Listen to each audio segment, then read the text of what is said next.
we'd stopped and we were talking about all the hot sign that we were seeing. And like I was talking to the camera or Jake, like we were just having a conversation. And all of a sudden I look up and there's a shooter buck coming towards us, and we just did not have enough cover. Had we had enough cover, I think we'd have got him. But I think always planning ahead or looking at that next move and looking how you're going to draw, you know, when you're going to draw, when you're going to shoot, and always be extremely focused is very, very important when you're on the ground or a tree stand. But I think being on the ground and being mobile, kind of, you have to almost take it a step further. Like you cannot take any second for granted, because as soon as you do, as soon as you let your guard down, right, boom, there he is, right, and then you've messed it up. Big Buck Registry's Deer Hunting Podcast, episode number 260. Zach FERENBAUGH, The Hunting Public. Support for the Big Buck Registry and the Deer Hunt Podcast comes from Recology, everything you need in one bag. Hunter's Blend Coffee, defending hunting one cup at a time. Finally, there's a coffee that helps rather than hurts your freedom to hunt. Use the code BBR to receive 10% off your next Hunter's Blend order. Polar Works Coolers and the Chill Zone, specializing in the most durable, reliable thermal cups and coolers. Keep your drinks hot or cold in any element. Covert Scouting Cameras, remote cameras for hunting, wildlife, and security. Morse's Sporting Goods, a full line of sporting goods without the sales tax. And Big Buck merch. You can get cool, high-quality Big Buck t-shirts, long-sleeve t-shirts, and hoodies. And show support for this podcast by visiting www.bigbuckregistry.com/MERCH.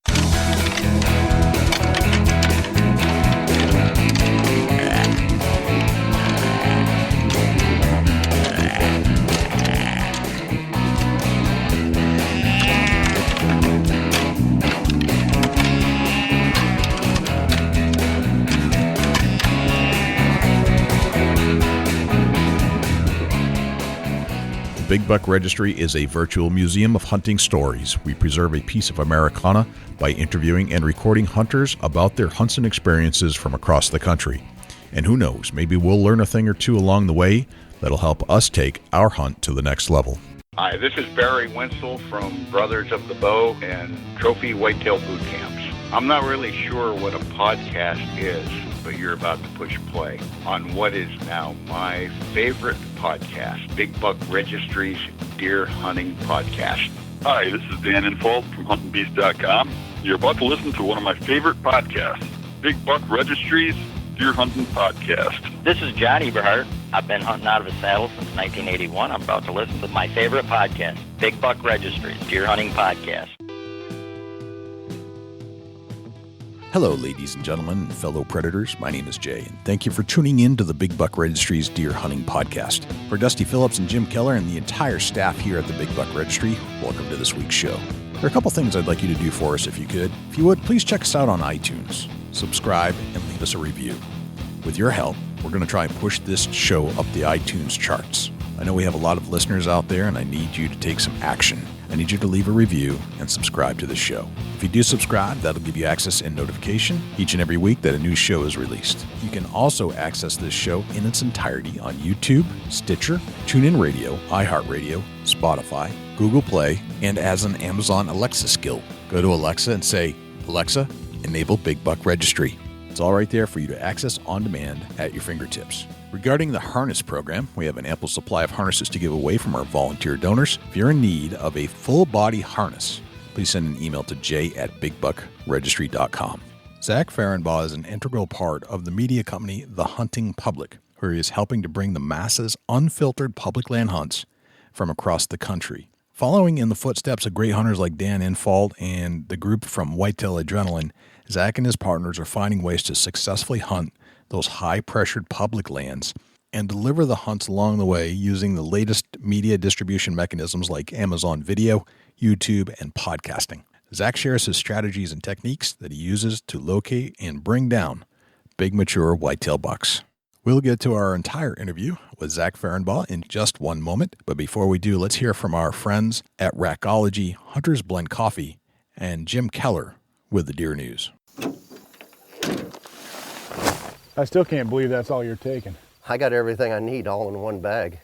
Recology Deer Supplement and Attractant, developed through years of intense scientific research, comes a product that puts it all in one bag. Superior attractant, scientifically formulated vitamins and minerals, and all at a much better price. To get yours today, please check out Recology.org for a list of dealers. Recology, how can you afford not to use it? Everything deer need, all in one bag.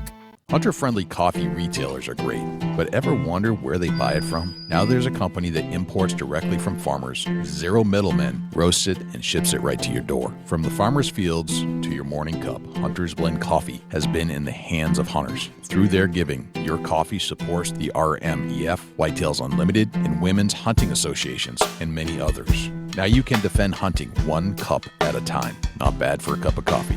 And did I mention, it is so good. For the Big Buck Registry, this is Jim Keller with the Deer News. Our first story this week: bow hunter severely mauled by black bear in Riverside County, California. This story is from the LA Times website and was reported by Hannah Fry. A bow hunter is recovering after authorities say he was severely mauled by a black bear that he had wounded with an arrow in the Banning Canyon area of Riverside County. 3 people were hunting together Friday at about 7 p.m. when one of the hunters shot a bear with an arrow. When the man approached the wounded bear, it attacked him, California Department of Fish and Wildlife Captain Patrick Foy said on Tuesday. The man suffered severe injuries to his upper torso, face, and arms and was taken to a hospital for treatment. While bear attacks on humans are extremely rare, Foy said, animals can become aggressive if they're wounded or feel threatened. It's something that we learn at the very beginning of hunter education. After you shoot an animal and approach it, you need to be very careful, he said. They teach you to be prepared with a follow-up shot in case the animal runs or is suffering needlessly. The bear died of its wounds and was taken to a lab to be studied. It was unclear how large the bear was, but experts say adult black bears can weigh between 100 and 500 pounds, depending on the season and the animal's age and sex. Standing upright on their hind legs, black bears can reach 6 feet tall. Archery bear hunting season in California runs from August 18th through September 9th. Hunters are required to obtain a license and a bear tag according to state rules. A maximum of 1,700 bears can be taken during the season in California. At the end of August, 24 bears have been killed by hunters in California this year, according to the Department of Fish and Wildlife data. Oregon hunter in critical condition after hanging upside down from tree stand for 2 days. This story is from the Fox News website and was reported by Michelle Gant. An Oregon hunter is in critical condition after falling from his tree stand and getting tangled in his harness over 20 feet in the air, hanging upside down for 2 days. The man, identified as Eddie Volker, 70, suffered critical injuries and is in a medically induced coma after being airlifted from the area near Umatilla National Forest to a hospital in Richland, Washington, KTVZ reported. The Union County Sheriff's Office said in a press release Volker was found by another hunter at about 11:15 a.m. Tuesday, north of Highway 244, northwest of Fraser, Four Corners area in eastern Oregon. Upon discovering Volker, the witness had to drive to the highway in order to get cell service so he could call for help. Sheriff's deputies from Union County and nearby Umatilla County along the U.S. Forest Service and medics from LeGrand and Pendleton were dispatched to locate Volker.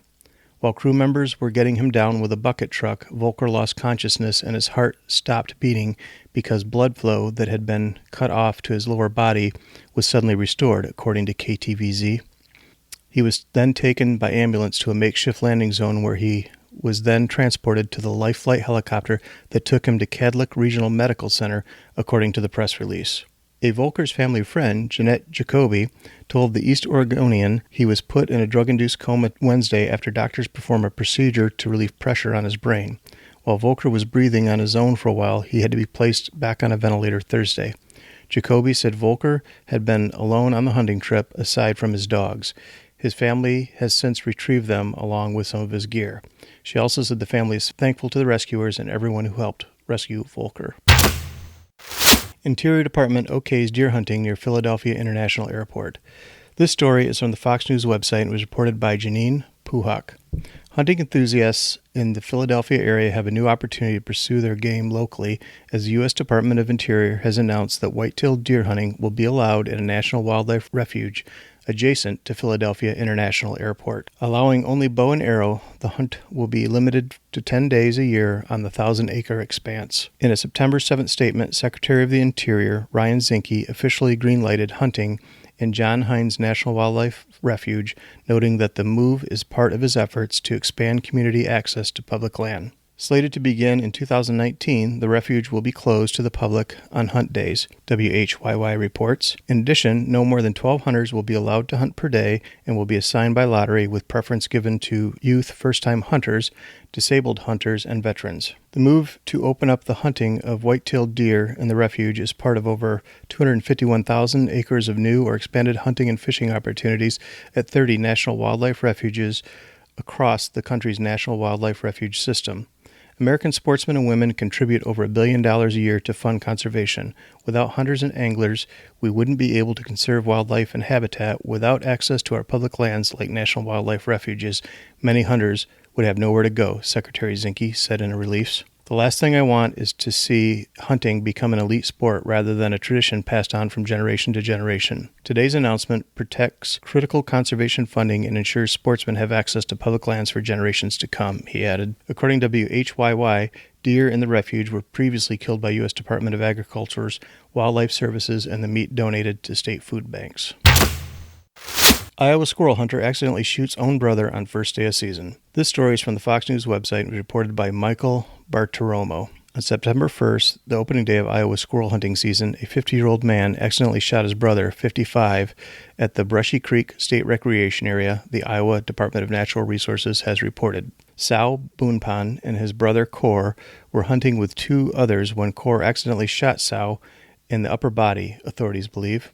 It is unclear what type of gun Cor was using, but the Department of Natural Resources had earlier suggested 22 rifles or shotguns in a news release ahead of opening day. Sal, who was initially rushed to a hospital in Webster City before being brought to Des Moines for further treatment. His injuries are said to be non-life-threatening. The Iowa Department of Natural Resources are investigating the incident, though they do not suspect foul play. That concludes this week's edition of the Big Buck Registry's Deer News.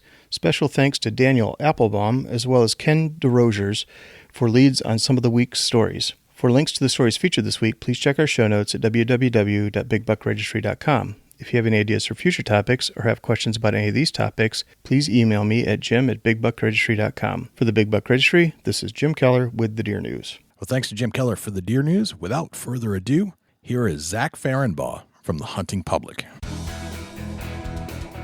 Zach FERENBAUGH, welcome to the Big Buck Registry's Deer Hunting Podcast. How are you, my friend? Doing well. How are you? Yeah, doing well, man. Doing well. Where's home base? I know you guys get out and move around to different states. Where do you call home? We all live in Iowa right now. Okay. We're all from different areas, but now we all live there. All came from different locations and call Iowa home today. That's a good place to call home if you're a deer hunter. Yeah, it is. It's been pretty fun. I've been there for I think this will be my fourth deer season, so my fourth fall. Nice. And it's I guess when I was growing up, I didn't even really know that places like Iowa existed. Like, it's some really good deer hunting. Where did you grow up?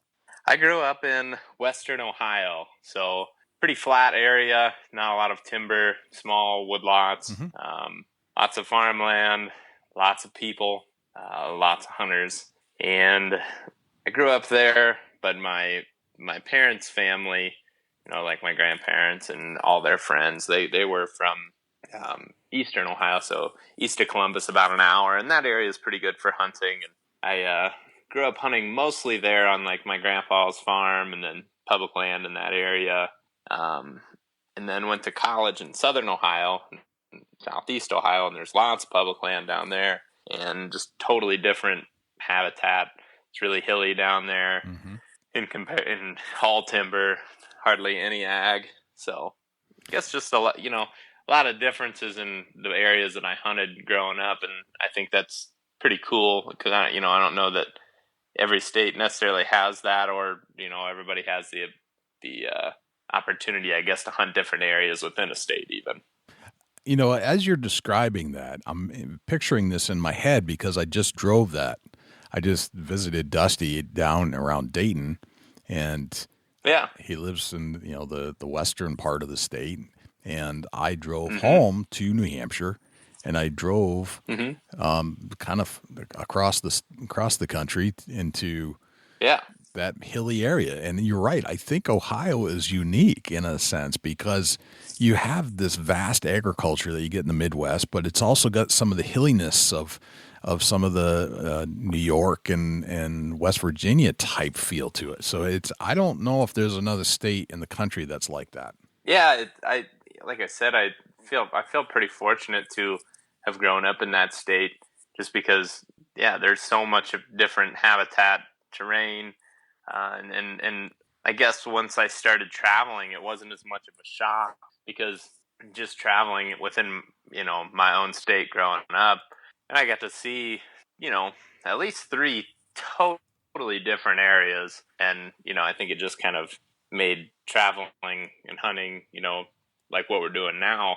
just a little bit easier because you kind of eliminate some of that shock in the difference. You know what I mean? Right. Yep. No, that makes sense.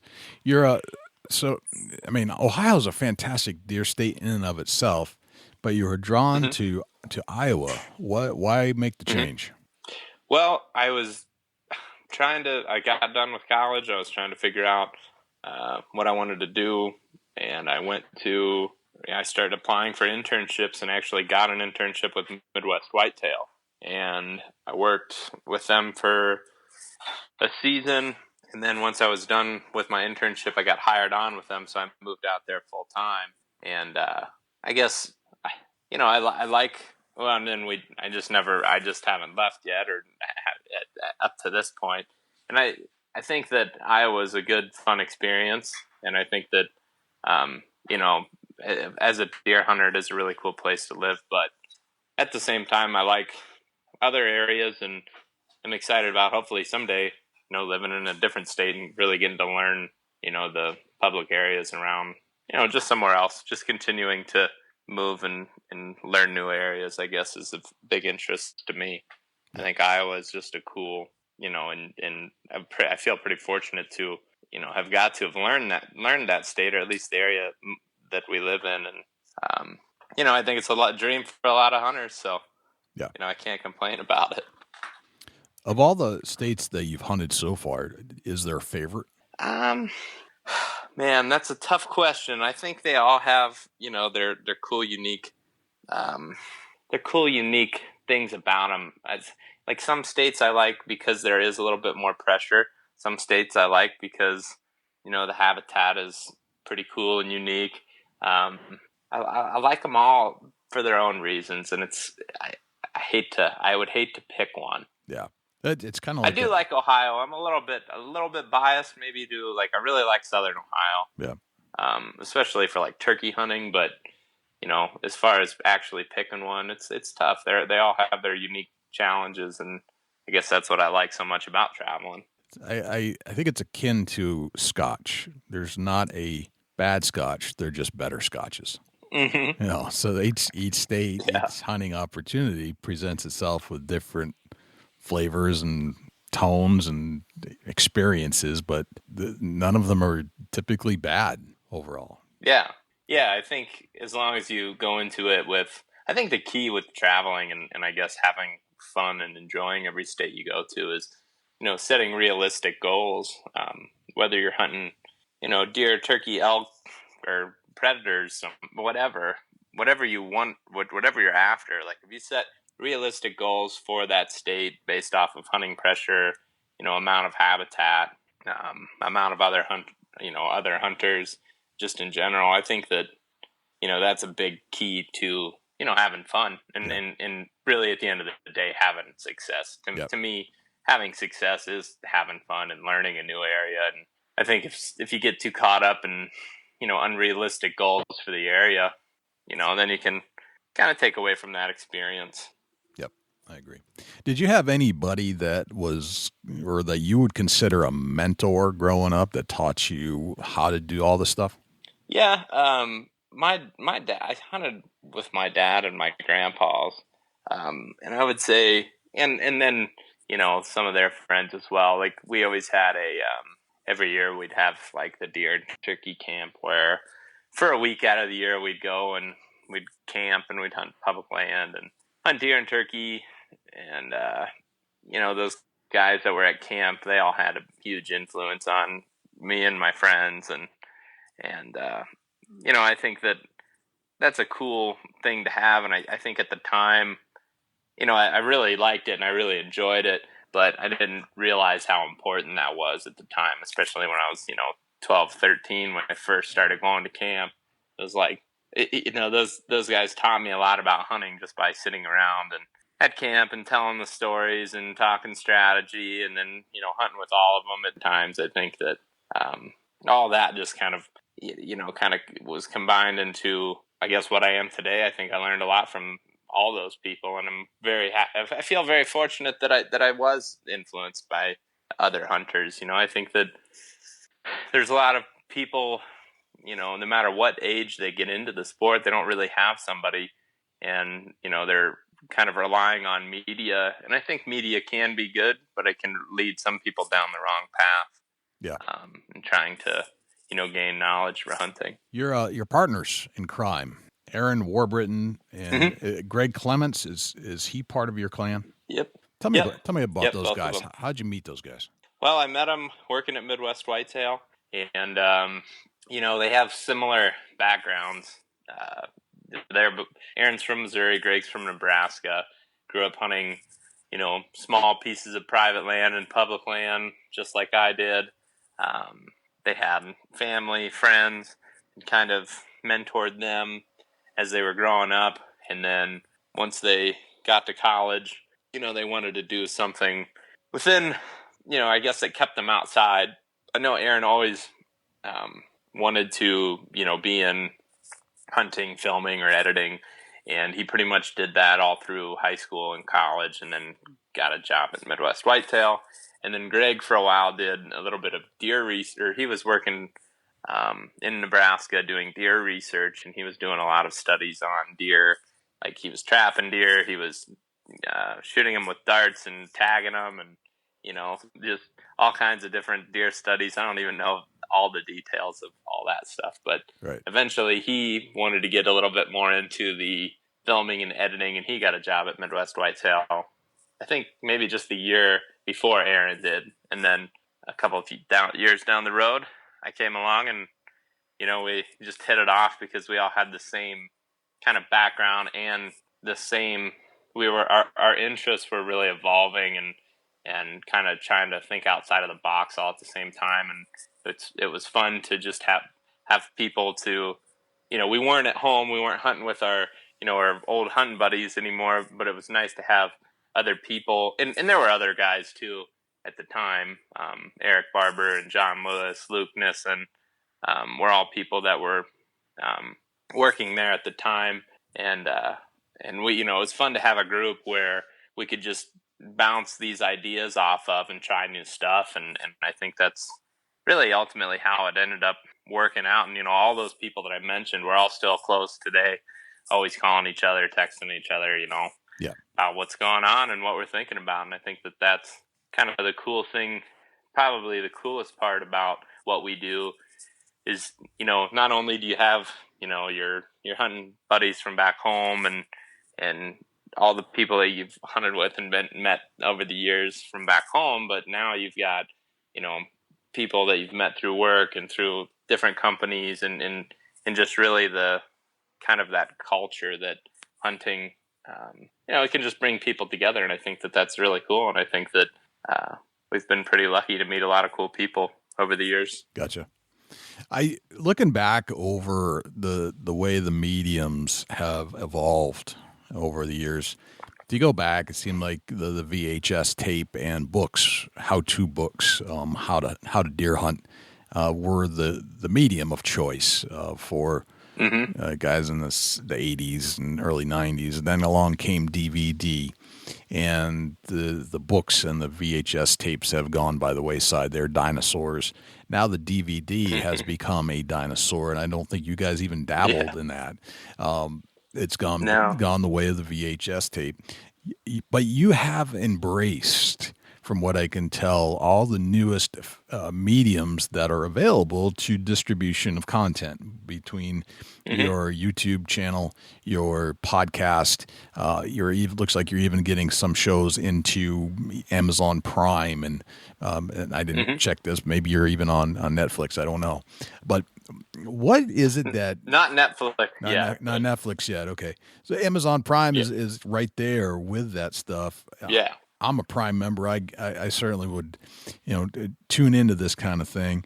What made you decide that? And maybe there wasn't even a decision at all. It's just that's what you do, because that's where the new fad, or that's where the new place is, where everybody is starting to digest this stuff. Yeah, I guess mostly just trying to think ahead of the game and kind of look. And I don't think that this is by any means the end of, that. I would hope in another 5 years we're taking a step into the next thing that we, I guess, have confidence in will be, I guess, the source of what people are, taking in their hunting media on. I think really for us, how the decision was made is like, hey, what are we looking at? We're not buying DVDs anymore. We don't get cable. Right. We haven't watched the Outdoor Channel in who knows how long, Sportsman Channel, any of that stuff. I mean, we just kind of wanted to try something that, try to take an approach on it of, where would we look if we were looking for, what we're hoping to produce, if that makes sense. Right. And, we had to look at things like, like you mentioned, like YouTube. YouTube is the number one thing. Amazon, and then Facebook and Instagram. So many people are spending so much time on social media these days that, it's almost taking over. Like how many people do sit there and watch TV, but they're actually just looking at their phone the whole time? I see it all the time. I guess it's crazy, but it's like, it's always, it's always evolving. Maybe in 5 years, Facebook and Instagram will be irrelevant, but as of right now, we feel that a lot of people are using it, so we just wanted to take advantage of just at least having some of our content. I think that what's cool is we get kind of unique content on every platform, but that's where our efforts are right now, just simply because, like you said, things come and go, and I think if you get our fear was to get content, with what not always looking ahead, I suppose. Yeah. And that's really how we just kind of got to where we are with it all. It's funny that you mentioned that, how you watch TV, but you're always checking your phones. I do a lot of my work, both for podcasting and everything else, from a perched area in my home. I have a loft where this stuff gets produced, and I'll look down over the loft into the living room area, and the TV's on. The kids and the wife are sort of watching television, but they're all staring at their individual phones or somethings. Right. And I say, can you turn down the TV or turn it off? Like, no, we're watching it. So they think they're watching it, but they're looking at their phone. It's an insane mentality, but I think that's kind of the norm these days. Yeah. Well, and what's crazy too, I guess, and kind of how we've got to a little bit different style than we were producing even at the beginning of when, like, even just a year ago. I think our video style is a little bit different, and it's a little bit faster paced, a little bit more laid back. And the reason that we're trying to get a little bit faster paced is because, I mean, let's face it, nobody has a lot of patience anymore. Like, no, if something's boring, you're going to turn it off. If it's not moving along, you're going to turn it off. And I think that's kind of helped us get into a little bit different style. And I think we're going to have to keep evolving. Like, I think the style that we have now, it'll always be similar, and our mission and goals are always going to be the same. But the way that we, I guess, portray, or through our editing, that's always going to be evolving too. And I think it's funny just to even watch some of our videos just from last year and how much different we would do it now than what we were doing then. And I think that a lot of that just comes down to, people are impatient, and they're not, there's all kinds of studies out there talking about like how long somebody actually will look at something. And like, I mean, the time frame of how long people are actually looking at stuff is just crazy low. Like they're not spending a lot of time on anything because everything's on demand. It's like if you don't like it, you're going to just move on to the next thing. So yeah. I guess that's helped build a little bit of that strategy as well. Do you cater your videos on YouTube these days to that mentality of where you're trying to get in as much information and action as you can in a short amount of time? Yeah, I mean, we always, it's funny, that there's no rules, there's no time slot. I'd say our goal would be to do probably a 10 to 12 minute video every time, but it's easier said than done, I guess, because we feel like that's the time slot that, our videos can do the best but it's also hard to get everything in there that you want to be still touch that educational factor, I guess. I think the educational thing, which is our main focus, is what ends up making things longer than, what we necessarily want. But the feedback has been good, so we feel like it's okay. In some videos, we go into it and it's like, all right, that'll be 15 minutes, and you get done with it and it's like, ooh, that was 24 minutes, Gotcha. So it's like the goal is to keep them short, keep them interesting, but at the same time, keep them informative and hopefully the viewers will learn something from them. Gotcha. So you got the YouTube, and that's one format. Then you've switch over to that the long form format in a podcast.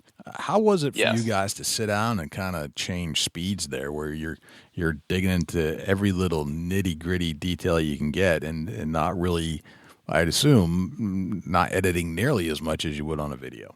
I think what's so interesting about the podcast is it kind of came natural for us because it was something that we were doing every night anyway. Yep. I mean, we all either live in the same house or right down the road or literally next door neighbors, and like every night we sit in the house and sit there and talk about deer hunting and get into discussions about what we think is working, what's not working, and I guess the time thing, it's actually easier for us to go longer. Like we get done with those podcasts and we're like, how was that an hour? Like, how did we just talk for how did that time go by so fast? Because it felt like it was 15 minutes. So I think just like talking about deer hunting is such a natural thing for us, or hunting in general, whether it's deer, turkey, rabbits, or squirrel, whatever. I mean, literally any type of hunting is just kind of this is what we do. So I think that getting into the podcast was super, super natural. And then we just decided to start doing them live because we figured we could make it more, I guess, just timely of exactly what we were thinking about. Because, again, is what we were doing it. I guess I remember when we first started talking about doing them live, it's like, we're doing it anyway. Like at night, we're going to be sitting there, eating dinner, talking about the strategy that, we've been using anyway. Like we might as well just do them live and people be able to, listen to at least our theories and stuff in the moment. So that way it's not like having to go back and like try to link it with a video. It's like we're trying to produce everything as real time as possible just to keep it as relatable as possible. Yeah. Yeah. It's true. I think the audiences are different, and maybe you disagree. I don't know, but it seems like people that, obviously are listening to podcasts, are driving or are in a quiet location or at work, and they want that. They have that time for that long form podcast. But if you're watching YouTube, you're probably not watching it while you're driving, but if you're sitting down somewhere and can not be distracted, you'll watch a video for 5 to 10 minutes. Mm-hmm.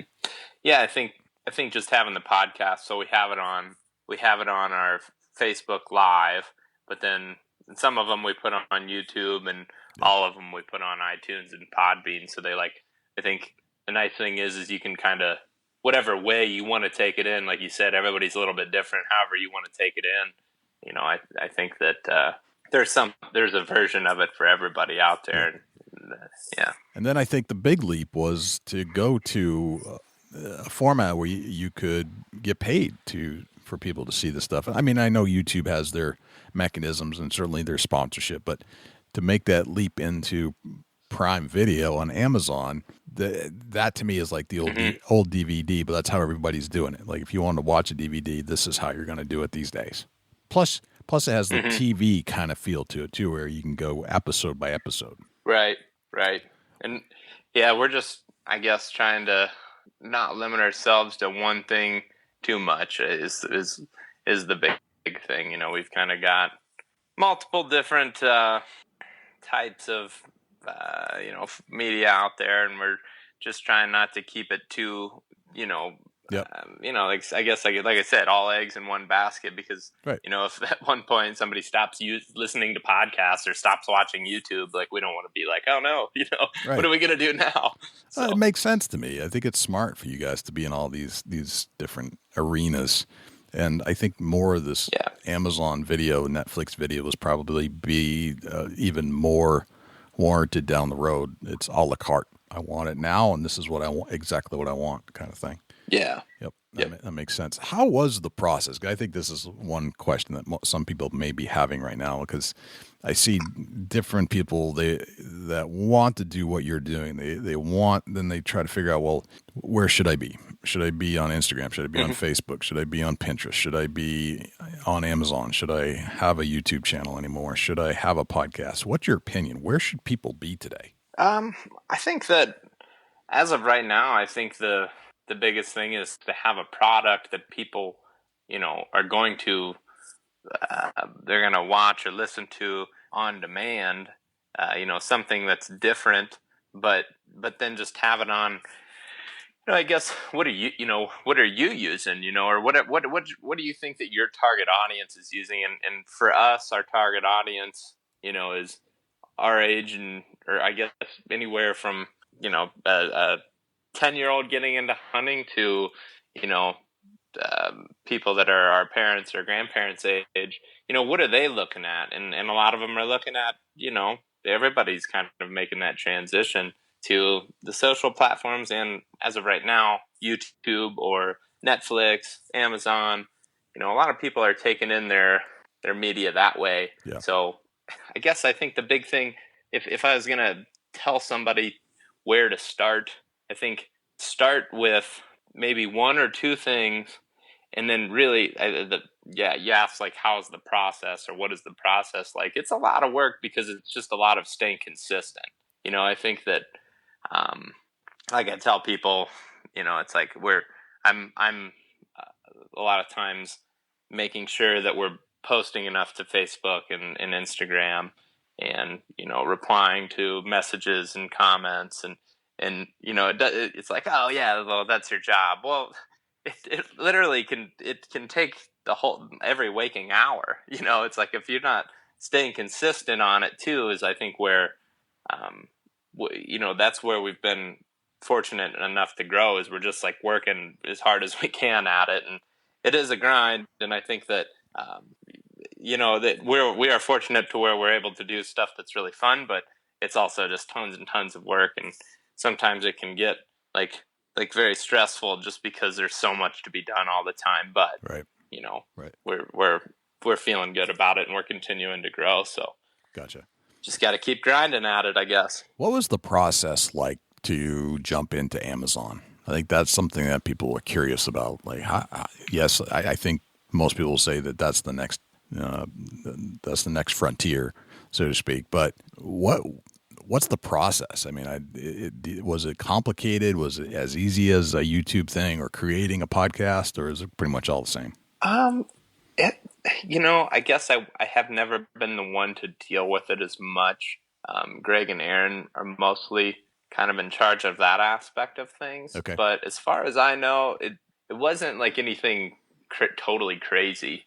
Like, I wouldn't say it was that much different than, kind of diving into like a YouTube channel and just trying to structure it the way that you want to structure it. I don't know that it's been something that's been that much more difficult. I think the big thing with is it kind of sounds funny, but there's like closed captioning things with Amazon, like your subtitles and closed captioning, and that's probably the most time consuming thing about Amazon. It's just like trying to make sure all that's correct and I would say that is the hardest part of the process at this point. Now that it's established, it's just like going through all those videos and getting those subtitles on there. And there's so many different ways you can do it, but Right.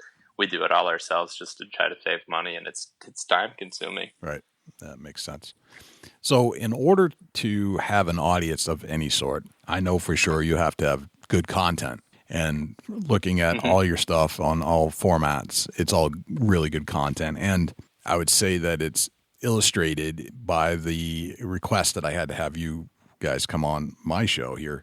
People are watching, people are looking, people are enjoying what you're doing. So in order to do that, you have to be really good at your craft. And it looks like you guys do not shy away from getting dirty, getting into the thick stuff, and going where the bucks roam. So let's talk about some of your strategies and techniques, and how do you get to the places where you want to go? How do you decide the lands you want to hunt, the states you want to hunt, and once you get there, well, what's the layout? What am I thinking when I get there? Yeah, I guess just to start all that, like you said, we aren't afraid of getting dirty and trying to get back in there and, do the things that other hunters aren't. And I guess through, if you listen to a lot of people that hunt public land, strictly or mostly public land or heavily pressured lands in general, that you hear that all the time. And, you got to go where other hunters aren't, and you got to do things that other hunters are not doing. And I think that's kind of the most exciting thing about what we do, is trying to do things that everybody else isn't doing, and right. And I think that, there's times in hunting where, general strategies, everybody kind of doing the same general strategy will work. Like obviously hunting scrapes, obviously hunting a very heavily used scrape line in late October has worked for people for years. But I guess the fine details and how every situation differs is the part that we get excited about, and the part that we get excited about learning more about, and learning these different situations, different areas. And I guess to get to, the time when we're learning something different and picking a spot to go, we're not only looking for the places that are the best places to go hunting, but we're looking for something that's different. Okay. So, we're not necessarily always going to be hunting, the best states for big bucks. At some point, we're going to go to states where, like Pennsylvania, you hear Pennsylvania all the time of how much hunting pressure there is, or Michigan. And we want to start doing some stuff like that, and just, continue to learn and continue to understand these different situations. But I guess to get, to picking a spot, I guess, is a good place to start. Okay. All right. Yeah. We all kind of do it a little bit different, right? We all have kind of different things that we're attracted to, but the big thing that we all do when we look at a map, is okay, how much access does this piece of public land have? Gotcha. The more access, the easier it is for more hunters to get onto that piece. And I think that's always a good starting point, is, how much access is there? Now, the next step is how much land barrier is on that piece. So whether it's a river, a slough, steep terrain, bluffs, whatever it is, how many factors are going to come into play to just keep, making it one step harder to get back in there. And when we find our, the best spots that we've hunted, there's generally a number of different factors that just make that piece more and more, limited for hunter access.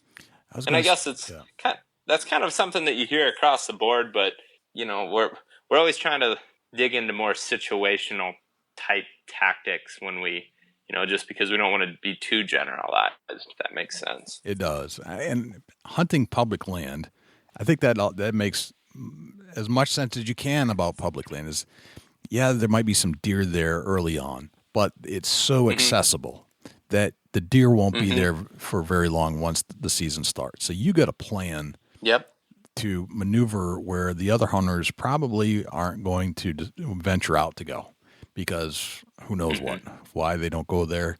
Maybe it's inability, maybe it's lack of desire to put that much effort in. Whatever it is, you need to figure out where they're not going to go, because that's where the deer will. That's where the pressure is off. Right. And they're going to find sanctuary there. So I think what you're doing is extremely smart, and it sounds like you're looking for those obstructions that will keep not the deer from going there, but will keep the hunters from going there.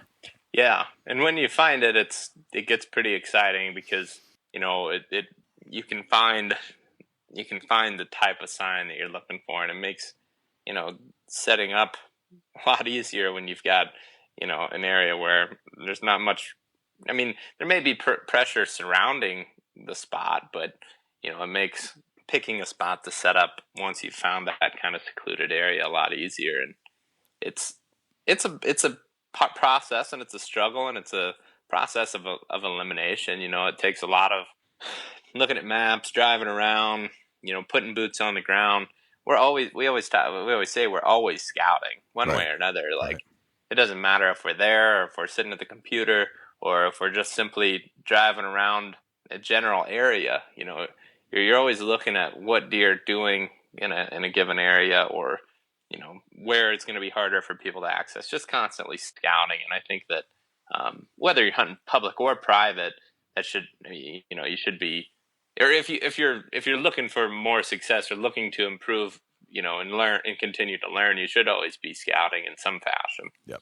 So let's kind of paint a hypothetical scenario. So you've got like public land access. You see that there's area for hunters to get into, but there's a stream that runs behind the main piece, and maybe there's a small corridor that the deer can cross through, or that's good enough for a deer, but not really great for a human. Is that, to me, that says stream, it might be canoe, or some deeper waders that would, just to give you that ability to access it. Yeah, I'm gonna take a different access point and get in through different mechanisms to get to that back piece where nobody's going, but the deer can get there in a heartbeat. Yeah, we're like, for a really good example, or what you just said, we're looking at water access as much as possible. We have a lot of areas that we hunt that have a lot of water on them, and that's new to me, and that's exciting for me, because a lot of the places that I hunted public land back in Ohio, they didn't have a lot of water access. Right. A couple did, but not a whole lot. So it's exciting for me, and it's something that I look into quite a bit when picking a spot, especially in our home state now. We've got lots of rivers, and the way that the state buys land and owns land in the area, like, there's lots of rivers and streams that have public access. So that's something that we're looking at a lot. Well, in like you said, we'll use anything from a canoe. We've used kayaks. We just recently, a couple friends one friend and an intern actually both have John boats. Yep. And then waders, and just really anything, like you said, to just do something that is just maybe not necessarily convenient.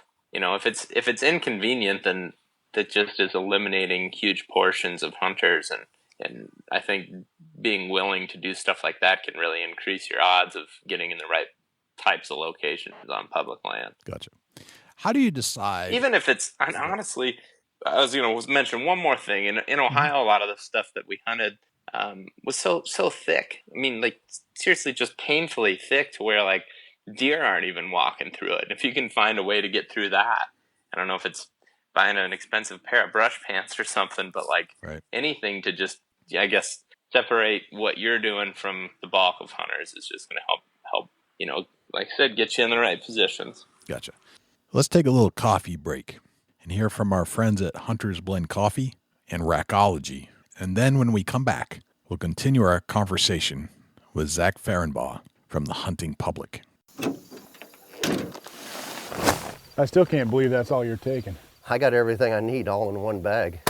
Recology Deer Supplement and Attractant, developed through years of intense scientific research, comes a product that puts it all in one bag. Superior attractant, scientifically formulated vitamins and minerals, and all at a much better price. To get yours today, please check out Recology.org for a list of dealers. Recology, how can you afford not to use it? Everything deer need, all in one bag. Hunter-friendly coffee retailers are great, but ever wonder where they buy it from? Now there's a company that imports directly from farmers, zero middlemen, roasts it, and ships it right to your door. From the farmer's fields to your morning cup, Hunter's Blend Coffee has been in the hands of hunters. Through their giving, your coffee supports the RMEF, Whitetails Unlimited, and Women's Hunting Associations, and many others. Now you can defend hunting one cup at a time. Not bad for a cup of coffee. And did I mention, it is so good. And now back to our conversation with Zach FERENBAUGH from the Hunting Public. All right, so you've figured out where you want to hunt. How do you decide when to hunt? I always hear this, well, you want to hunt certain moon phases or certain weather patterns or certain times of the reproductive cycle of the deer. When do you decide it's time to get in? That's a really good question. A lot of times we have enough of a choice that it doesn't necessarily matter. Like if it's decent, if it's a decent day and we've got time or we've got enough time to where, we've got work done, we're going to try something. So a lot of that comes down to more specifics, right? So, some areas like, I guess let's put it this way. We're always targeting where bedding areas, and more specifically, we're trying to target the areas where we think a mature buck is going to bed and spend most of his daylight hours. The time frame, if we feel confident that we can find that area, the time frame doesn't matter as much. It is in a given day. It just may matter the conditions within that day until it becomes the rut. And then once the rut hits, it's almost a totally different thing. But like early on in the season, it's going to vary so much of when. So, for example, on a hot day early in the season, maybe it's like in Iowa, we have an October 1 opener. Last year on October 1st, me and Jake went in and we crawled like 100 yards into this bedding area and set up on a small water source in there. Okay. We saw a handful of does and small bucks, but no mature bucks. But I guess the point is like, on that given day with those conditions, we're going to pick, a specific spot to set up on based off those conditions. In that instance, it was water.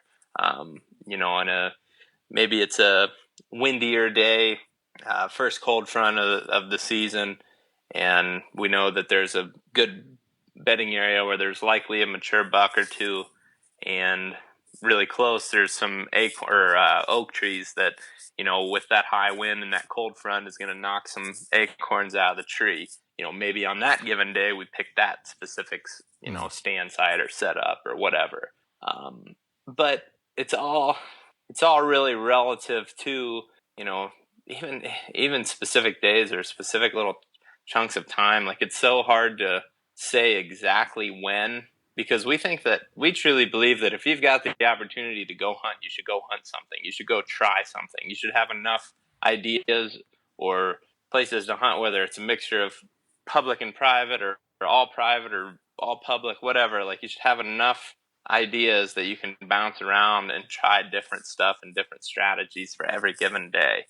I mean, obviously, if we had a choice of one time to hunt, it would probably be at some time in November. But there's a lot of season that doesn't encompass that time frame. So, right. I guess one other thing would be is just like obviously colder, or not obviously, but colder days. If we got a cold front day, we're out there no matter what. I mean, if it's good, decent, breezy day, high pressure, cold front, we're hunting. Gotcha. And those are the days that I would say we focus on the most. Gotcha. And what type of equipment are you using to stage these areas? Are you and what style hunting are you using? Are you gun hunting, bow hunting? Are you on the ground, blind hunting? You're in the tree using climbers or ladders or predetermined areas where you stuck a stand, or are you going in with sticks? What type of strategies are you employing there? We're using, I guess, as far as weapons, we're using bows and guns.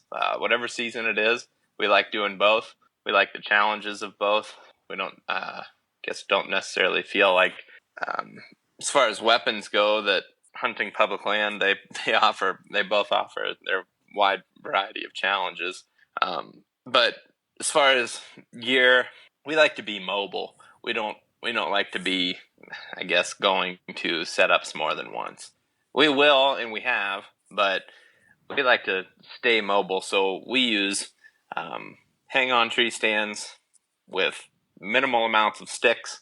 We generally carry 4 sticks with us. Okay. And then a stand.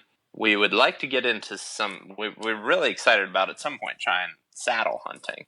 Right. John Eberhard, right? Yeah. And we've heard lots of good things from a lot of different people saying those are really fun and can help you stay a little bit more mobile, even than the hang-ons. And then something that we've been doing the last couple of years, and even a lot more last year, and I plan to do even more of in the future, is just ground hunting. I think when you really talk about the ultimate way to be mobile, not limiting yourself to a stand or even if you're hunting with a mobile stand setup, you still feel like if you've got it on your back that you've got to hang it up. Right. Where if you don't have the stand, like, you don't feel like you have to be anywhere. And I think that for me, that has been this like really freeing thing. Like, I feel like I'm not limited to anything. Like, I can just go hunting, and I can go kind of scout and figure things out and be mobile and set up when I find the thing that I really, really want to set up on, and I don't feel like I'm weighing myself down with the stand.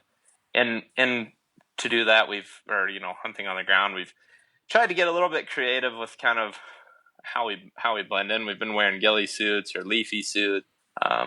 Sometimes we'll carry like a little decoy. And I watch one of the videos that I really do like watching is Whitetail Adrenaline, and yeah, I watched how much success they were having hunting on the ground, and I was like I got to do more of that, because it looks, for one, fun. Like, I mean, just fun as can be, and it is. Like, being eye to eye with whitetail is like incredible, but also just, everybody kind of gets a little bit burnt out on carrying a tree stand or sitting in the same types of spots. And now I just feel like hunting is so fun, because like, it doesn't matter. Like, if you don't have a point, if you don't have a point A and a point B, you can just go hunting and you have all this freedom. And I think that I feel like I've learned a lot more by not carrying a tree stand and not feeling like I had to set up in a specific spot. It's just, being on the ground has opened up a lot of learning for me. And I also think that the more and more I do it, the more that I think that a guy on more limited time than I have could be more efficient in seeing and killing deer, bucks, or whatever the goal is, by being on the ground. I think that, I guess I say this a lot to my friends, and no offense to anybody by saying this, but like, I don't know who made it a rule that you got to sit in a deer stand to hunt deer, but like, there's plenty of ground opportunity. And I think that it's just something that has kind of been lost, and it's almost like, since it's not the norm, it's like this thing that freaks people out, and like, it could never work, but like, it totally works. I mean, we had so many good, clean, ethical shots at deer last year on the ground, if at least the same amount, if not more, than the hunts that we were in tree stands. Yeah. So I would second that. I mean, I think climbing in, having a elevated perspective can be an advantage in certain terrain, but definitely, I don't think it eliminates your opportunity. I think I have as many opportunity on the ground, sometimes more, because I'm not carrying that extra weight. I don't have to feel like I'm stopping at a certain point. I can actually abandon that quickly. I can abandon one spot and move to another in a stealth manner and probably get a good shot on, Yeah. And a lot of times I think with, pressured areas, whether that's public or private, deer have, in my opinion, grown pretty dang accustomed to people being in tree stands. And one thing I've noticed, and one pretty funny observation that I've had, is like every time that I've been on the ground and a deer smells me, guess where the first place it looks is? Up. Up, right. Every time. They never look down. They never start looking on the ground. They always start looking up. Yeah. Like every time it's a deer that's, over a year and a half old, like a doe, buck, whatever, they start looking up. They start looking in the trees for you. And that's crazy to me, is that deer have grown so accustomed to smelling humans in trees that when you're on the ground in stationary, they just assume that you are up in a tree. Yeah. And that's pretty wild. Yep. Lately, and I love to get close. If nothing more, even if it's not a deer I'm going to kill, just for the thrill of getting that close and knowing that you did on the ground, or being able to reach out and touch one, that's pretty darn thrilling. And to see that they're oblivious, or if they're feeling like something's wrong, that they are looking up, they're not looking around. It's kind of weird. Right. It's like I can it is weird. Yeah, I can hear you eating acorns right now. Yeah. Yeah. Right?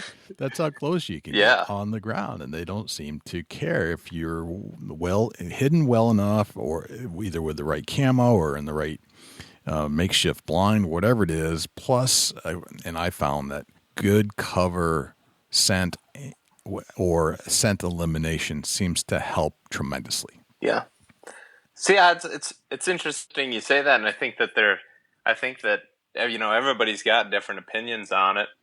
I actually have grown pretty, carefree when it comes to, trying to cover my human odor, and we always are discussing it, and I think that the conclusion we've come down to is it can help, and it definitely will save your butt in some situations. But the reason that we kind of stopped and became laid back on it and not too worried about it is we simply don't have time. When we're trying to crank out a podcast and a video or two a day, as a group, like, while still trying to stay active on our social media and stuff, and then get enough time to eat and sleep and hunt as well. It's like, no way. Yeah. So, we've just become pretty carefree on it, but I think the biggest thing is just, like you said, being conscious of your setup, the wind, and if you are moving, for example, one of the mistakes that I made early last year while hunting on the ground, and I try to avoid at this point as much as possible, is kind of getting caught off guard when moving or still hunting. Right. I've really got kind of fallen in love with still hunting because I'm a kind of a squirrely guy. I'm not very patient. I can't. Yep. I think that's kind of why ground hunting kind of caught my attention in the first place. I don't like being in a stand for more than like 2 hours. Right. I'm just impatient. It's just the nature of my personality. So with still hunting, what I like about that is you can, you're always in the game. You're always hunting as long as you're, around where you would suspect deer are going to be. But, you can just keep going to the next spot. And in doing that, I always hope to be finding, the hottest sign, which is something we can touch on later if you'd like. But yeah. Yep. I think that's something that's super, super important and kind of gets overlooked. And anyway, but while still hunting, one of the mistakes that we made last year is we'd stopped and we were talking about all the hot sign that we were seeing. And I was talking to the camera or Jake, like we were just having a conversation. And all of a sudden I look up and there's a shooter buck coming towards us, and we just did not have enough cover.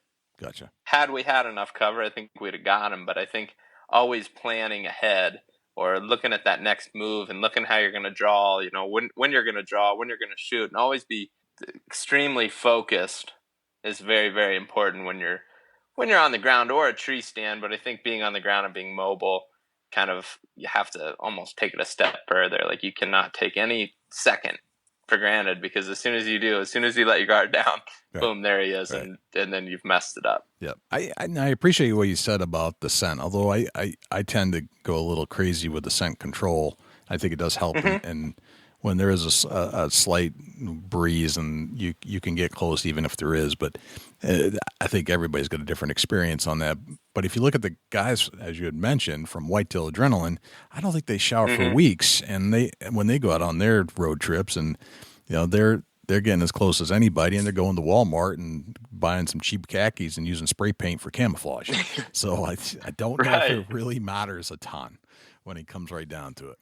Yeah, I think that's kind of the other thing too. It's just like the time to actually get a shower. Like last year we hunted Nebraska, and it was 7+ days since I'd taken a shower. Right. And like there's no way that, if a deer got downwind of me, it wasn't going to smell me. But it's just like, sometimes it's just simply the time. I think the reason too that I guess we've kind of embraced it a little bit is just, I think that if you've got the time and that's something that, if somebody's got the time and it's something they enjoy and feel like it helps, by all means, I support it. I just would hate to see somebody stress themselves out over it. I used to get so stressed out and feel like I couldn't go hunting if I wasn't, if my clothes weren't, appropriately washed, or if I didn't have some sort of cover scent or something. And I honestly got to the point where like, I was struggling to go hunting sometimes because I was so stressed about it. And I think that if there's one thing and one reason that we've embraced it so much is just hoping that it doesn't hold anybody back from trying to go hunting regardless of the situation. You know? Right.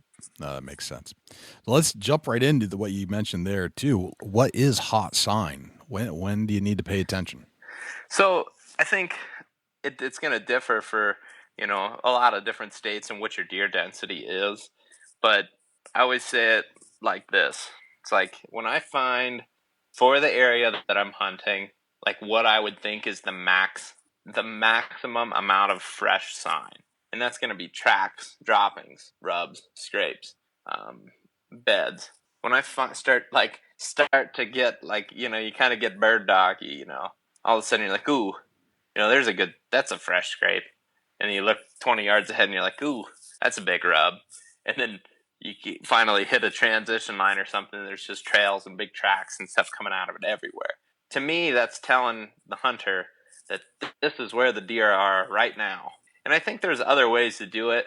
I don't personally own any trail cameras and run them for myself anymore. Like we have some as a group, but I don't worry about it too much. It's just another thing I think for me to kind of get stressed out about, or I have got a number of different reasons, and I don't think there's anything wrong with them. I think they're one way to find where the deer are, but I think kind of a lost habit is just trying to find, where is all that sign and how does it relate to where the deer are right now? And a good example of that, I think, would be like an early season hunt. Mm-hmm. So if you've got a September opener, I think like Wisconsin has got like a September 15. We're going to Nebraska with a September 1. Kentucky's a September 1. And surely there's, I think North Dakota is a September 1. There's surely a number of different states where you've got an earlier opener. And I think that is a beautiful time to hunt hot sign. And the reason being is, if you're hunting bucks. The reason being is those deer are literally shedding their velvet right now. Yep. So when you find a fresh rub, it is right now. Like, it's not 2 weeks ago, it's not a week ago, it's not a month ago. It is like within the last, probably few days. And I think that's a really good kind of basic example of what I mean by hot sign. And that's how we ultimately had success in Nebraska last year. It was just like getting really, really aggressive, getting into the bedding areas and just looking for, were we finding buck sign or were we finding doe sign? At that time, we weren't worried about finding a bunch of tracks if there weren't a bunch of rubs around them. There might be heavily used trails and there might be a bunch of does coming out, but if there's not a single rub in that bedding area, mark it off. Like they're not in there. And when we would find the rubs, in the buck sign, I guess, that's when we were having our best hunts. And I think, deer sightings are good, but if you're hunting mature bucks, you got to be looking for like where there's mature buck sign. And I think that, there's different, it all varies at different times of the year. I guess another really good example I have is in 2016, we were hunting a bedding area that had tons and tons and tons of deer in it and tons of big bucks. Like I think we counted like 7 shooters in like 3 days of hunting back there. And what had happened there is like there was a lot of pressure on that specific piece, but in the very back corner, like literally as far away as you could get from any road, there was a thick ridge. And, it was pretty defined transition lines in there. And as soon as you started getting back on that bedding area, and we had scouted it the summer prior, but as soon as we got back in there, like you'd walk for a mile and you wouldn't hardly see, you would see some scrapes and rubs here and there, and they might be fresh scrapes and rubs, but like as soon as we got back into that back corner where that bedding area was, there were seriously scrapes everywhere. There were rubs everywhere. There were big tracks. Like, if it could have been rubbed, it was rubbed. Yep. If it could have been scraped, it was scraped. And now, obviously, our area in Iowa's got a high deer density. But, that stuff really comes into play. That's telling you that those deer are thick in that bedding area right now. I guess I have one more quick example, and then we can maybe go into a different topic or even touch on something different within the hot sign. But so Western Ohio, where I grew up, I was actually taking a walk with my aunt and cousin, non-hunters, and I was taking a walk, and it would have been after the Ohio gun seasons, so it was like around Christmas time. Yeah, and we were taking a walk in the woods behind my parents' house, and there was a kind of a point or a corner of the woods that I knew just from being around that area. That was a place that lots of deer bedded, and we were walking, and we got right to the edge of that thicket, or that where the beds would have started, and right on the corner there's just this massive scrape. It's December. It's Christmas. There's a huge like car hood scrape that is fresh, big buck tracks in it. Multiple deer hitting it. The trails are fresh. Yep. And the scrape's fresh. That's December 25th. Right. So if you're hunting, if you're hunting and you're finding that type of sign, even into by January, that stuff is telling you where those deer are right now. And I think one advantage that you get by hunting on the ground, or even if you do have a mobile stand set up, you can constantly be looking for where that sign is, and you're not going to waste going into a predetermined location, setting up, and the deer not being there. For whatever reason, factors change every year. Some places, the deer are always going to be there at a given time, but other places, depending on pressure, food sources, weather, whatever, that, one year they might be really good, but maybe the next year there's no standing corn and the deer aren't in that area. Maybe they've shifted to a different spot. And I think that by being mobile on the ground or with a mobile tree stand setup, you're able to find that hot sign, and you're able to eliminate some of those, I guess, wasted sits that I felt like I had when I was going to predetermined locations. Gotcha. Very good. Excellent. Let's move on to a deer hunt. Let's put all these strategies and things into a package that actually brought you on a deer hunt of some sort. And let's get into some of the details of how this all came to be. Where are we going to go on this hunt? I guess I got two really good examples, and those both the bucks I shot last year. Let's do the Nebraska one. I think that one's kind of got a unique strategy that not a lot of, I guess it's not something that a lot of people are talking about. Okay. So we went to Nebraska, had no prior knowledge of this place. We had basically map scouted it for like 2 or 3 days before we went there. Just kind of went on a whim. It was before we were even producing videos for the hunting public. Like, we just were trying to decide what we were going to do with our lives, and just decided that we were going to go hunting. Yep. So myself, Jake and Brody were interns for us last year. They were kind of in the same boat. They ended up just kind of working as interns with us. Mm-hmm. We'll go to Nebraska, and we started by kind of like just getting a feel for the area, checking out where the access was, and trying to get a feel for the pressure. And we kind of figured out some areas that we were going to focus on. And the very first thing that we did was observe from a distance and just kind of get a general feel for what types of areas these deer were going to go into. And we observed some bucks go into kind of an area that there was a transition of kind of some cedars and some marshy habitat, and that's where they went into bed. So the first night we went in there, hunted those bucks that we watched kind of go into that bedding area, saw a couple of them. But from that point on, we kind of had an idea of, okay, we've got the general areas that we want to hunt. We've got a general pattern of what types of habitat these deer are going to bed in. Now let's get down and dirty and let's figure out where exactly these deer, and specifically the bucks, are going to be.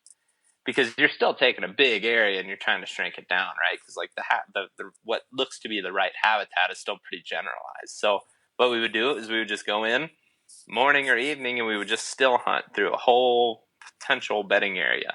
And when we would find, the buck sign, which at that time frame was pretty easy, was the rubs. Yep. The fresh rubs from that year. We knew that those are the areas that those bucks were, bedding in. And in turn, we had a number of really good hunts where we were encountering bucks, and just a few, weird things happened where, we weren't able to get a shot, but we eventually got to a point where we were checking out this different area, and this is kind of where the success began on the where we finally got the shot. Yeah. So we found this place that was very small, didn't have a lot of acreage. I bet you it was only 10 acres, and it was right off the road. But every time we got to looking at it, every time we drove past there was nobody pulled in there. Not a single hunter was there. So just to check and see if the habit, or if the habitat was right, and kind of get in there and do our scouting, what we decided to do is what we call a wind bump. And basically, both Brody and I had tags. So Brody went on the one side of the bedding area, I went on the other, and I slowly just kind of scouted and zigzagged my way back and forth through this bedding area, letting my scent drift down through it, hoping that if a deer was in that bedding area, it would escape slowly, not blowing out like you're doing a gun deer drive where you're making a bunch of noise and trying to get them running. We're just trying to get them to slip out of their beds, leave the bedding area, and hopefully get a shot. Well, it didn't really work out that to where we got a shot, but by getting in there, I jumped a number of deer and figured out how they were bedding in this area and jumped a nice buck, which we're pretty sure is the one I ended up killing a couple days later. He didn't go past them, but he escaped the bedding area, and I watched him go up over the hill. And again, kind of went through this whole area, scouted it. I mean, directly pushed deer out of it on purpose, but felt like it needed to do that to get in there and really figure out how the deer were living in this thick bedding area. Yeah. So went through the whole thing, eventually picked a tree, and we hadn't been hunting out of tree stands up until this point, but the only way, this area was so thick that the only way we were going to get a shot is if we were up a little bit. So I'd picked a tree, we waited a day, gave that spot a break, went back, hunted it so I guess it'd be day one we bumped it, gave it a break. Day 3, we hunted it, saw most of the same deer, didn't see the big buck, and then we hunted it again on the 4th day, and on the 4th morning, we had buck come in at first light, heard him assumed it was a buck, could hear him walking around the bedding area, making what sounded like rubs, and could hear his antlers hitting stuff. Walked out to about 60 yards, bedded down, and we never saw him, but we could just hear, all this stuff going on through the thick vegetation. About 8:30 in the morning, wind picks up and starts kind of shifting and moving.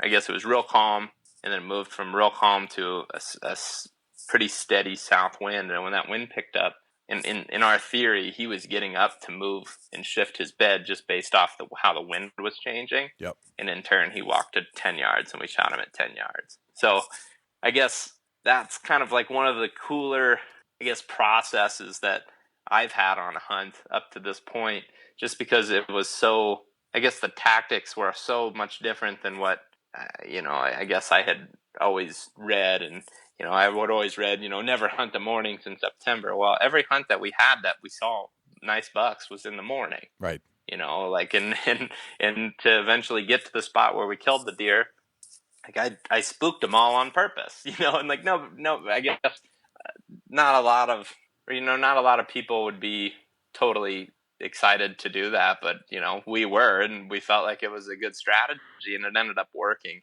Right. So I think, getting back to like one of probably the first things that I said is just thinking of how you can hunt differently than every other hunter.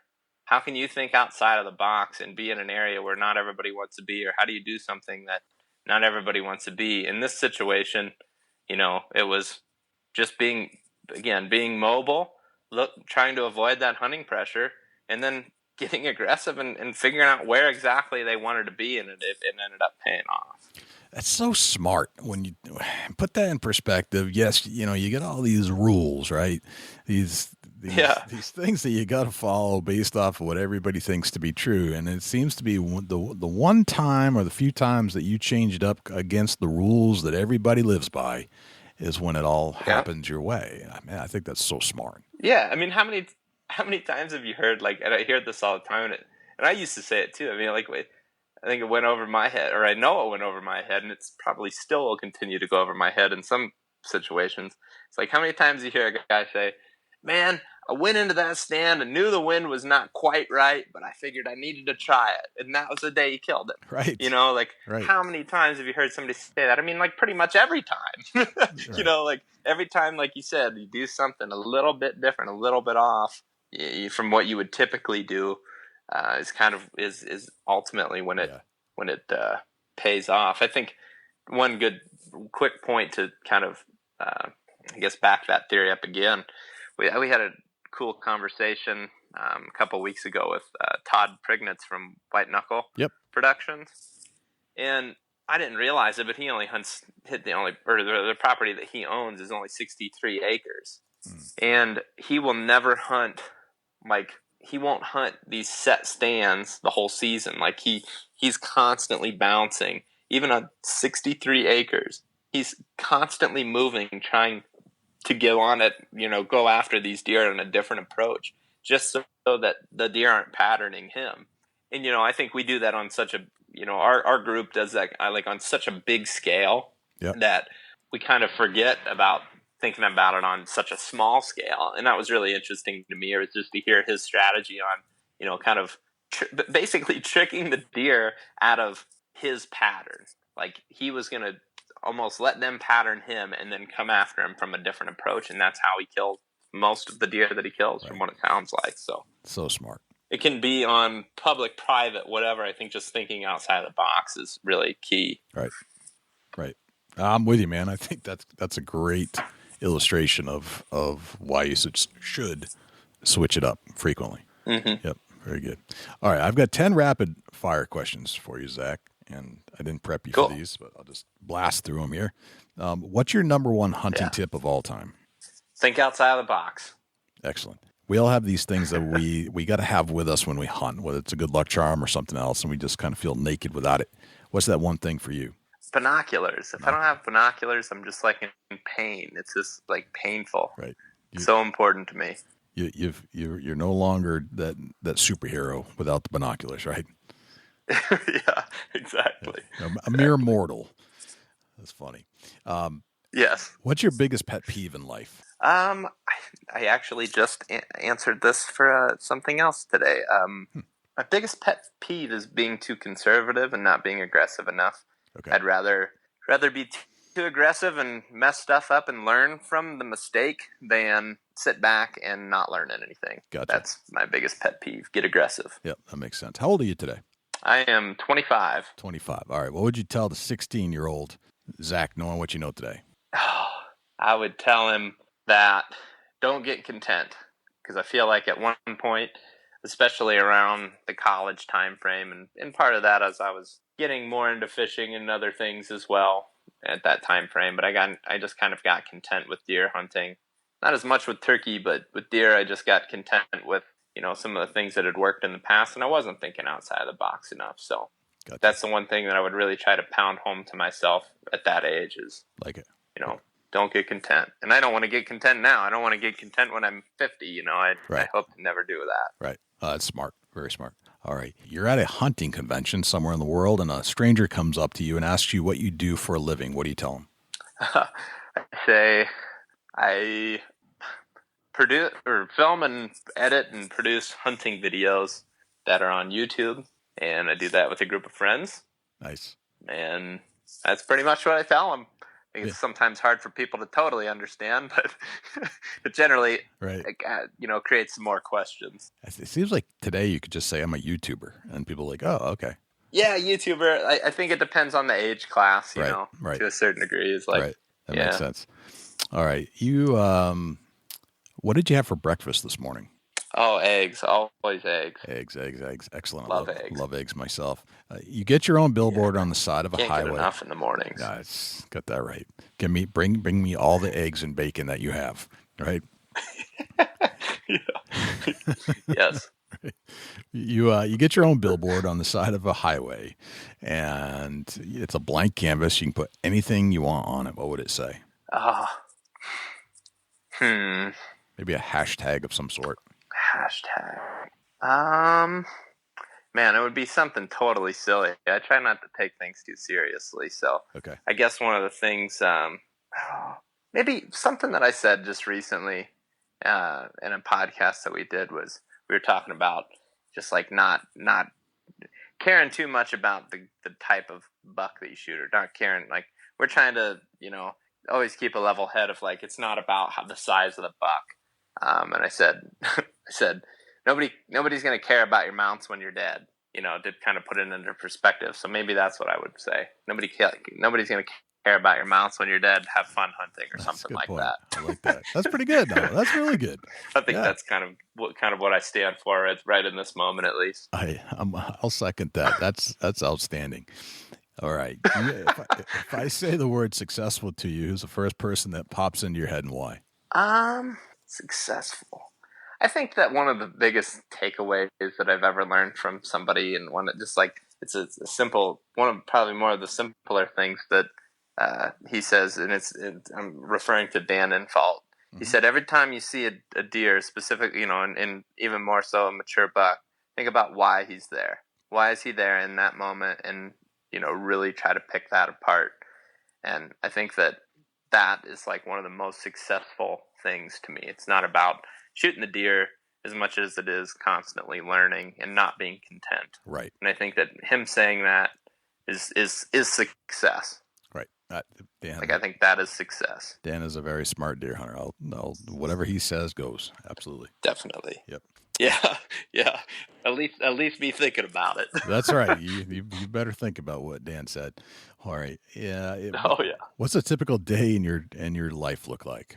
Oh man, that varies so much depending on the time of the year. But I guess probably the most interesting time of the year would be deer season or turkey season, and a day in that time frame pretty much looks like this: wake up in a tent somewhere close to some public land, get up, drink coffee. Always drink coffee. Mm-hmm.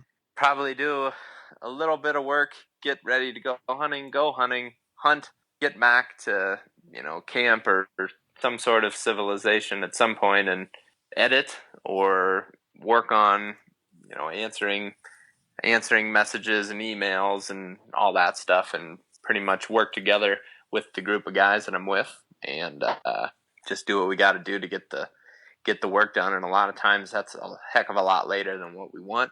Yep.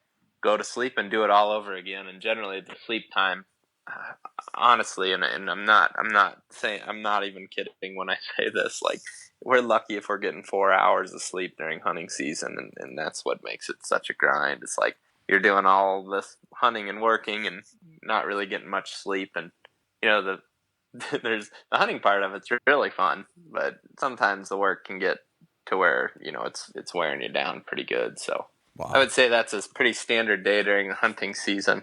Gotcha. And the last question was, what's a typical deer hunting day in your life look like? But it sounds like it's all the same to you. Yeah. I guess the difference between like a non-deer hunting day and a deer hunting day would just be that sadly it's a lot more inside time. There's a lot of computer time, just trying to make sure that all things are done, or as many things are done before hunting season as possible. And I mean, any of that can be from making sure that the house is cleaned up to, making sure that you got all the fine details and you've read up on your laws and stuff for every state. I mean, it's just a lot more kind of inside work that needs to be done on a non-deer hunting day than a deer hunting day. Right. I can see how knowing all the laws in each state, that can get tricky. Oh, yeah. Yeah, we always read the laws and, for every state and the general things. And then, you also got to look into different types of public land. Like some states treat WMAs differently than other states. Like in Ohio and Iowa, most or all the ones that I've ever hunted, are just generally public, general public land, where when we go south and turkey hunt, some of those WMAs are like closed for certain times of the year or limited draw or a number of different factors. So I think, reading up on laws is a very, very, very important thing. And also just time consuming. I mean, to make sure that you're caught up on all that stuff it's a lot of work. Right. Gotcha. So, Zach, if we have created more questions than answers, or if we've left something unturned here, as people listen to this, where can people find you on social media, Amazon, YouTube, all that stuff? We are on, if you search The Hunting Public on YouTube, Instagram, Facebook, Amazon, we're on Podbean, iTunes, Facebook. I don't know if I mentioned Facebook, but we're on all those platforms just under The Hunting Public. And we try to, I guess the most important thing about, and some people have asked us, why be on all those different platforms? The biggest thing is just like slightly different forms of content. Like, Instagram is a resource for us to put, some more of the cool pictures on there. Facebook is kind of a variety of all things. We like putting kind of short form videos on Facebook. Podcasts are a totally different thing. We just try to have as many different, we like to think of ourselves as just like just content creators just constantly and just can crank out as much stuff as possible. So that's kind of the reason for all those different things. And they all have different cool stuff on there. So I would recommend check out all of them because, like I said, they're just all different little outlets and they all got different unique stuff on them. Right. Yeah. It sounds like each outlet, each medium will reveal new aspects of yourselves and what you guys are up to. And because the medium will allow for that. And I think that's what's so cool about what you guys are doing is that you're covering different mediums. And I don't see a lot of people covering all the places you are. Some people are good at one or maybe two, but you're all in the latest, greatest, newest places where content's being consumed. So well done. Yeah. Thank you. Appreciate that. Zach, it's been an honor and a pleasure to have you on the show. Hopefully we can do it again sometime down the road when you guys are finished up another deer season. Certainly looking forward to this season. It's going to be chalking up to be a good one, I think. And, man, just keep doing what you're doing. Yeah, thank you. Well, I really appreciate you having me on. It's been a blast. I always enjoy talking hunting. I appreciate Zach coming on to the show. Zach, of course, is from The Hunting Public. He's got a YouTube channel. They've got a podcast. It's a good one, a very popular one. But I appreciate him taking the time to talk about all those things that are relative to today's world, like Amazon and YouTube and podcasting, and those things that are relative to the deer hunting world, like heavy hunting pressure, water access, being mobile without any restrictions, what HOTLINE really is, and how to actually execute a wind bump. That's something I don't think we've talked about much on this show. So, again, thanks to Zach. And Dusty, do we have a Chubby Tines tip of the week? Yeah, we do, Jay. And it's I'm going to talk a little bit about what's happening, pretty much launching off this week. And the Chubby Tines tip of the week is sponsored by Morse's Sporting Goods. Firearms, used firearms, bows, used bows, located at 85 Kentucky Falls Road in Hillsborough, New Hampshire. Give Jim a call at 603-464-3444, morsessportinggoods.com. Libsyn&nbsp.com. Your dollars go further in New Hampshire. There's no sales tax. Morris's Sporting Goods. You know, here in the Midwest, the crops are coming down, and you know, with the crops coming off the fields, and the deer are going to start utilizing morning and evening breakfast and dinner on the edges of these crop fields. You know, if you're somewhere that you don't have crops, it might be something you don't understand. But right now, my focal point is, you know, season opens today here in Ohio, the 24th, and it's just that time of year where you can set along a freshly cut cornfield or soybean field, and these whitetail they're naturally going to be out there grazing for missed corn, or corn that's fallen off the corn head, or beans that's come out of the bean head or the back of the combine, or maybe they spilled a pile of corn, turned in there too much in their hopper. But, you know, you focus on these field edges, and it's something that, you know, if you play the wind and you play the fresh harvest, the deer curiosity really gets the best of them when it comes to freshly cut fields. And it's something that's been proven deadly for a great long time now, that these deer are going naturally. You know, it's almost like they don't realize the corn's down and people can see them for a first week or so. So that I'm going to focus on hunting the edge of freshly cut crops for the first 2 weeks. And it seems to be a great focal point for me to be able to kill a mature buck. Dusty, where can we find you when you're not hanging out here in the studios with me? Shoot me an email, dusty@bigbuckregistry.com. You can look me up on Instagram and Twitter @ChasingAntler, Facebook.com/Chubby Tines Outdoors. Jay, where can the people reach out to you when you're not on the mic? Likewise, you can shoot me an email, jay@bigbuckregistry.com, and you can visit us on Facebook, facebook.com/bigbuckregistry. We're also on Twitter, which is twitter.com/bigbuckregistry. We're also on Instagram, instagram.com/bigbuckregistry, and YouTube, which is youtube.com/bigbuckregistry. On YouTube, you can listen to all of our podcasts in their entirety. As far as videos are concerned, it's a boring video, but the audio content is there, so you can actually listen to our podcast. You can also listen to all of our live shows that we've done on Thursday nights when we do them, and we've gone back and re-interviewed a lot of our previous guests we had on the show just to put a face to a voice, let's put it that way. You can always listen to our show on other places as well, not just YouTube. We're found on Stitcher, TuneIn Radio, iHeartRadio, Spotify, Google Play, and as an Amazon Alexa skill. Go to Alexa and say, Alexa, enable Big Buck Registry. And if you would like to submit a buck to our page for consideration and be featured on our page in front of 250,000 diehard deer hunting fans, all you have to do is go to bigbuckregistry.com/mybuck, and all of the instructions will be right there. I think that's pretty much everywhere we're at. I think that's a wrap, Dusty. That's a whole lot of big buck, Jay. Sure is. I'm Jay Scott. I'm Dusty Phillips. And this is the Big Buck Registry's Deer Hunting Podcast. We'll see you next week.